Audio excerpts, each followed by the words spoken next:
എനിക്ക് തോന്നുന്നു ഇതൊരു കളിയാണ്. കാരണം വെയിൽ മാറുമ്പോൾ മഴ വരും, മഴ മാറുമ്പോൾ വെയിൽ വരും. ഇതെന്ത് വന്നാലും ഈ വർക്ക് ഇതുവരെ മുന്നോട്ട് പോയിട്ടില്ല. ഇനി അങ്ങനെയല്ല, നമ്മൾ ഇപ്പൊ വെയിലാണ്. ഇപ്പൊ ശരിക്കും ഒരു 2 ആഴ്ചയായിട്ട് നമുക്ക് നല്ല വെയിലാണ്.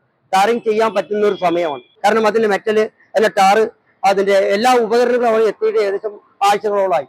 ജനങ്ങളുടെ സമരം കാരണം ആ അങ്ങാടിപ്പുറത്തിന്റെ സൗകര്യാവസ്ഥ തീർന്നു. വളരെ സുഖമായിട്ട് വണ്ടികൾ പോയി തുടങ്ങുന്നുണ്ട്. ഇപ്പൊ മിനിഞ്ഞാന്ന് ആ കുഴിയിൽ വന്ന് ഇവിടെ എന്റെ മുമ്പിൽ എന്നിട്ടാ വീണത്.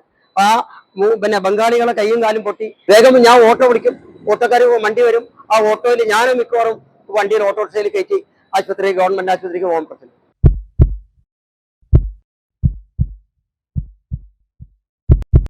ജീവന്റെ തുടിപ്പ് നിലനിർത്തും സുരക്ഷിത കരങ്ങളിലൂടെ BKCC heart hospital, Manathumangalam, Ooty road, Perinthalmanna. മാസങ്ങളായി ഈ റോഡ് ഇങ്ങനെയാണ്. പെരിന്തൽമണ്ണ ആയിഷ കോംപ്ലക്സിന് മുൻപിലുള്ള റോഡിന്റെ സ്ഥിതിയാണിത്. സമീപത്ത് തന്നെ റോഡ് പണിക്ക് വേണ്ട കല്ലും മറ്റു സാമഗ്രികളും കൊണ്ടുവന്നിട്ട ദിവസങ്ങളോളമായി.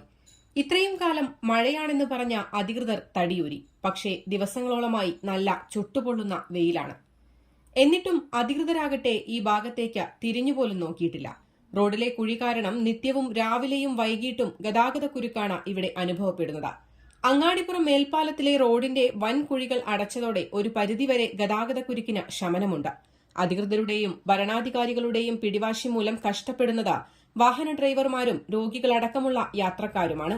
കുറഞ്ഞ സമയം കൊണ്ട് ഈ കുഴി അടയ്ക്കുന്നതിനായി പോലീസുകാരും മറ്റും ചേർന്ന് കുഴിയിൽ പൊടിയിടുകയാണ് ചില സമയങ്ങളിൽ ചെയ്യുന്നത്. പോലീസുകാരുടെ ഈ മനസ്സെങ്കിലും ദേശീയപാത വിഭാഗത്തിനുണ്ടായിരുന്നെങ്കിൽ എന്നാണ് പൊതുജനം പറയുന്നത്.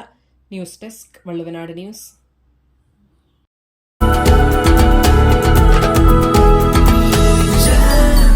Jam June Hypermarket, exceeding expectations.